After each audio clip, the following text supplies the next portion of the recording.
ഇല്ലാത്ത കാലം ഞങ്ങൾ അവിടെ ഉണ്ടായ സമയത്ത് മാറി മാറി വന്നിട്ട് പ്രൊഹിബിഷൻ ഉള്ള സമയം ഇല്ലാത്ത സമയം ഉണ്ടായിരുന്നു. അപ്പോൾ നമ്മുടെ സുഹൃത്തുക്കളെല്ലാവരും ഈ ഭയം വരുമ്പോൾ കർണാടകയിൽ നിന്ന് പോലും വന്നതിന് പോലും അവിടുത്തെ പ്രൊഡ്യൂസേഴ്സിനും ഡയറക്ടേഴ്സിന്റെ മക്കളാണ്.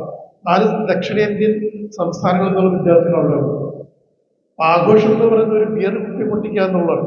എല്ലാവരും പോയി ബിയർ കുപ്പി പൊട്ടിക്കും, സിനിമയ്ക്ക് പോകും, വലിയ ഹോട്ടലിൽ ഭക്ഷണം കഴിക്കും. രജനീകാന്ത് മദ്യപാനം ഉണ്ടായിരുന്നു അന്നും. അയാൾ അവിടെ വർക്ക് ചെയ്യുമ്പോഴും കണ്ടക്ടറായിട്ട് വർക്ക് ചെയ്യുമ്പോഴും. പക്ഷെ പുള്ളിക്ക് ബിയർ വാങ്ങാനുള്ള പൈസ പോലും ഇല്ല. ഞങ്ങൾ താമസിക്കുന്ന ഹോട്ടലിന്റെ നേരെ എതിർവശത്ത് റോഡിന്റെ മറുവശത്ത് ഒരു ചേരിയാണ്. ആ ചേരിയില് വാറ്റുചാരായമുണ്ട്, അവിടെ മാറ്റുന്ന ചാരായം. അപ്പം പുള്ളി അവിടെ പോകും. അവിടെ പോയിട്ട് അവിടെ അന്ന് 2 രൂപ 3 രൂപയൊക്കെ ഉള്ളൂ. അതിന്റെ അളവ് എനിക്കറിയില്ല എങ്ങനെയാണെന്ന്, ഗ്ലാസ്സാണോ ഔൺസാണോ ഒന്നും അറിയില്ല. അപ്പൊ അവിടെ പോയിട്ട് പുള്ളി കുടിക്കാതിരിക്കാൻ കഴിയില്ല, കാരണം അത് പുള്ളിയുടെ ഒരു അഡിക്റ്റഡ് ആയി.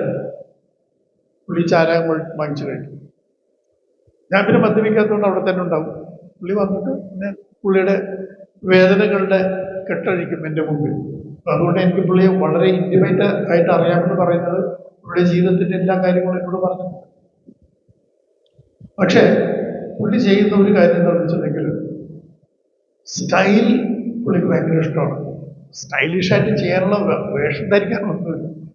പുള്ളി ഓരോരോ കാര്യങ്ങൾ പ്രാക്ടീസ് ചെയ്യും. അതായത് അന്നൊക്കെ പുള്ളി ചെയ്യുന്നത് സിഗരറ്റ് ഇങ്ങനെ പൊക്കി എറിഞ്ഞ് ചുണ്ടിൽ പിടിക്കുക, ഒരു കൈ കൊണ്ട് തീപ്പെട്ടി വരച്ചിട്ട് തീപ്പെട്ടി ഇങ്ങനെ ഈ കയ്യിൽ വരും, ഇവിടെ ആ കത്തിച്ച തീപ്പെട്ടി കോലിരിക്കും, അതിങ്ങനെ ഇതുകൊണ്ട് കത്തിച്ചിട്ട് ഇത് സ്റ്റൈലിൽ വലിച്ചെറിയുക.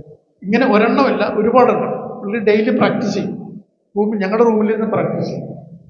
പ്രാക്ടീസ് ചെയ്ത് ഞങ്ങളുടെ മുറിയിൽ വലിയൊരു കണ്ണാടി ഉണ്ടായിരുന്നു, ഫുൾ ലെങ്ത് മിററുണ്ടായിരുന്നു. എൻ്റെ മുമ്പിൽ പ്രാക്ടീസ് ചെയ്യും. ഞാൻ ഉള്ളപ്പോഴും ഞാൻ ഇല്ലാത്തപ്പോഴും പ്രാക്ടീസ് ചെയ്യും. എന്നിട്ട് എൻ്റെ മുമ്പിൽ കൊണ്ടുവന്ന് കാണിക്കും. ഞാനാണ് പുള്ളിയുടെ ഫസ്റ്റ് ഓഡിയൻസ്. ഇതെങ്ങനെയാണ്, ഇതൊക്കെ പുതിയതുണ്ട്, ഇതേപ്പറ്റി മാറി, ഇതെപ്പോഴെങ്കിലും ഞാൻ പറയുന്നത് കൊള്ളാം, അല്ലെങ്കിൽ എന്തെങ്കിലും ഇങ്ങനെ കൂടി ചെയ്താൽ കൊള്ളാം എന്ന് പറയും. പുള്ളിയുടെ ഈ സ്റ്റൈലാണ് പുള്ളിയെ.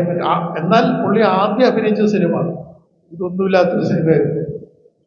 അതെങ്ങനെ അഭിനയിച്ചു എന്ന് ചോദിച്ചു കഴിഞ്ഞാൽ, ഞങ്ങളുടെ ദക്ഷിണേന്ത്യൻ സംസ്ഥാനങ്ങളുടെ വിദ്യാർത്ഥികൾ